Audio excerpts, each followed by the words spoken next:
Bem-vindos a mais um vídeo no canal Deus no Coração. Que essa mensagem possa transformar a sua vida, que Deus lhe abençoe sempre, e jamais perca a fé em Deus, que o milagre irá acontecer. Ela disse: Padre Fábio, eu tenho muita dificuldade de lidar com os problemas da vida.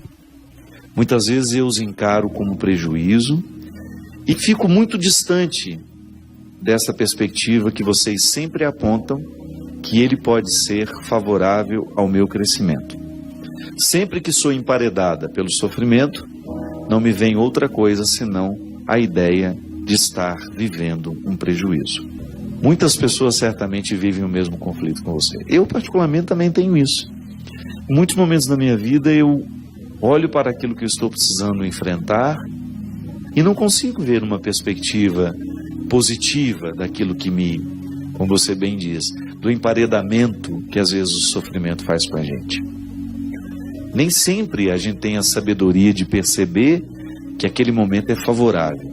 Às vezes é só o tempo que vai nos revelando isso. Agora, a gente precisa ter naquela hora uma serenidade, uma postura, pelo menos, que possa favorecer o florescimento deste aprendizado. Na nossa vida, nós precisamos o tempo todo articular realidades que nós entendemos e outras que não. E o sofrimento será sempre um mistério para nós. De vez em quando a vida nos coloca numa situação e a gente não tem para onde ir e nós precisamos resolver aquele conflito ali, a gente precisa continuar em pé. Não dá para desistir, né? E às vezes esse posicionamento diante daquilo que nos ocorre, ele é difícil mesmo. Eu compreendo o que você está dizendo, porque experimento isso na minha vida. Diariamente preciso buscar sabedoria para eu dar conta de administrar as dificuldades que me acontecem.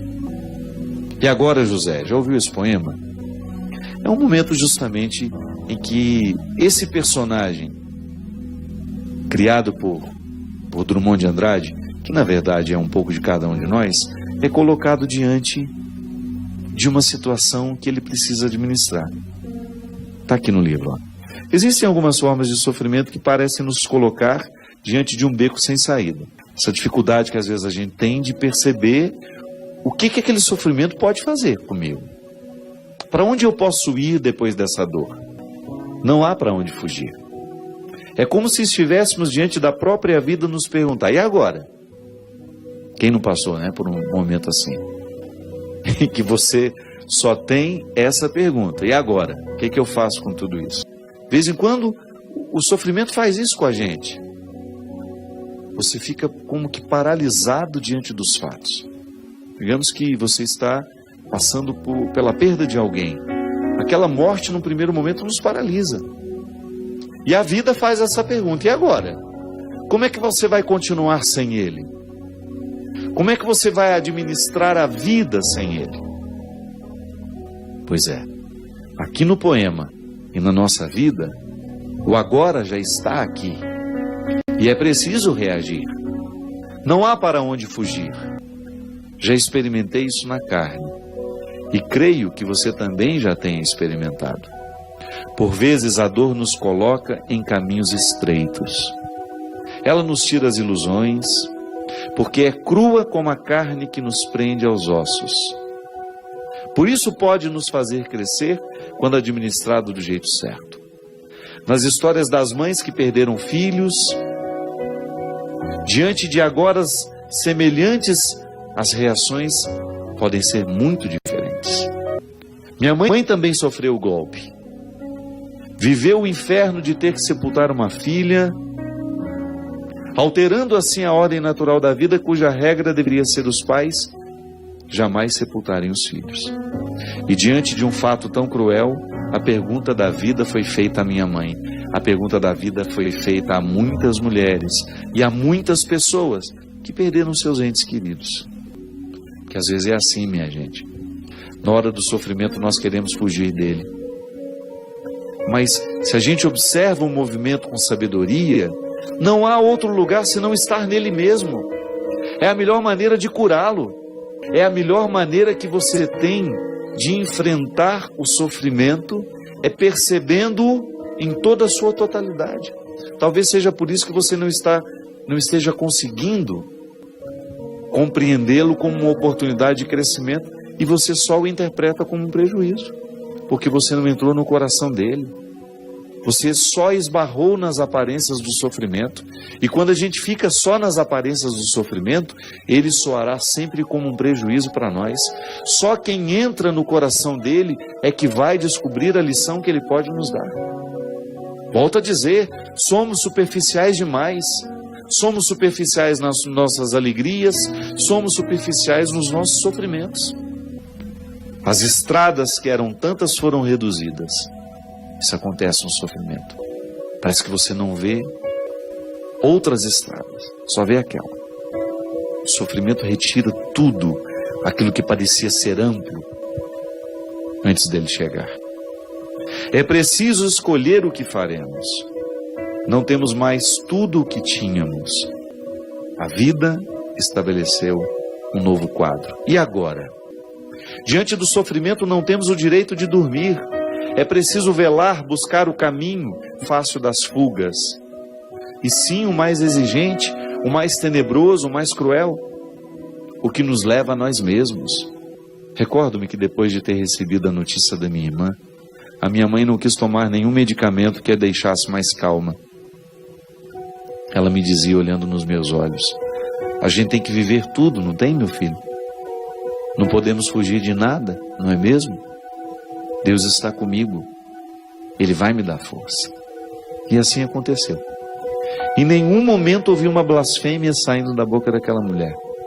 O choro silencioso, fundo, em nenhum momento cedeu lugar aos gritos de desespero. É justamente essa dureza que precisa cair por terra. Sofrimento é uma experiência de humanização. Ao perder todo o contexto de suas possibilidades, não lhe resta muita coisa a não ser o destino de sua humanidade. A dureza o priva até mesmo da solução mais fácil, a mais covarde. Minha mãe, naquele momento, ela estava imersa na realidade dela. E desde criança ela aprendeu a sofrer com as perdas. Ela nunca enxergou o marido Carmo como um prejuízo. A minha mãe sempre teve facilidade de abrir a caixa do sofrimento, sabe? Como se fosse um presente, e descobrir o que estava dentro dela. Porque desde menina, a vida perguntava para ela, e agora, Ana? Da mesma forma como a vida pergunta a você também.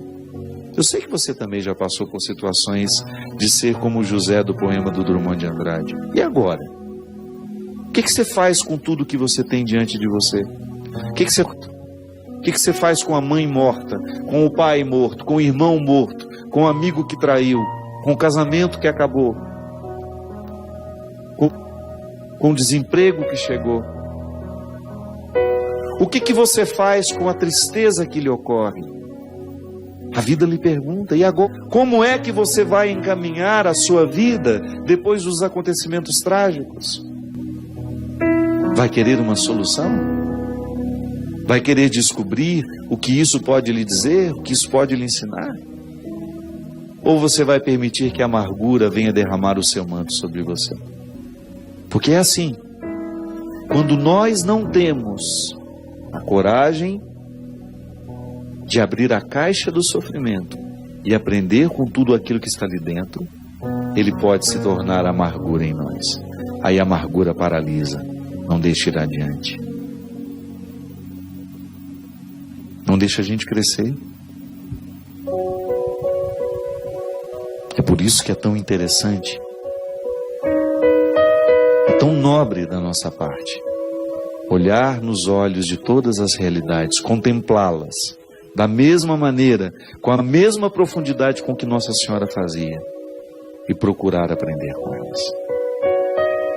Não se desespere diante daquilo que a vida está lhe oferecendo. Antes do desespero, faça a pergunta certa. E agora? O que você pode fazer daquilo que a vida lhe fez? E agora? O que você pode aprender com essa traição? O que você pode aprender com essa morte?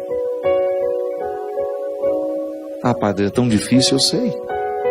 Não é fácil para ninguém.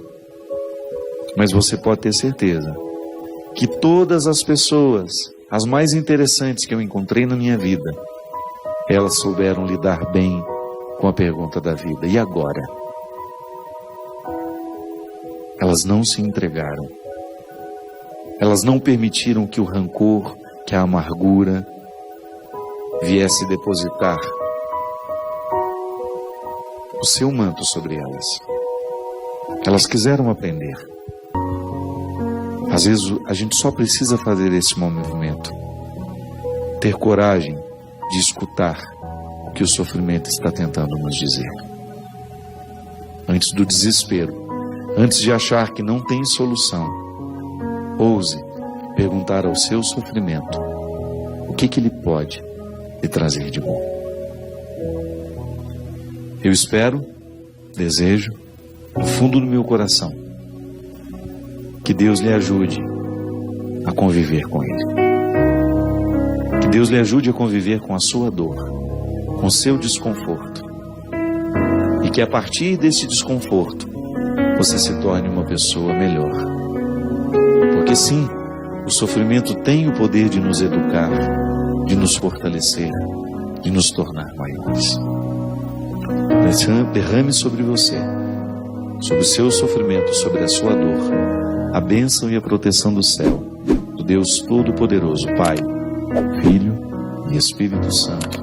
Amém. Até a semana que vem, se Deus quiser. Obrigado pela sua companhia. Derrame sobre nós a bênção do Deus Todo-Poderoso, Ele que é Pai, Filho e Espírito Santo. Amém. Que Jesus ilumine o seu dia. Inscreva-se, curta, comente e compartilhe para que essa mensagem possa ir mais longe e chegar ao coração de mais pessoas.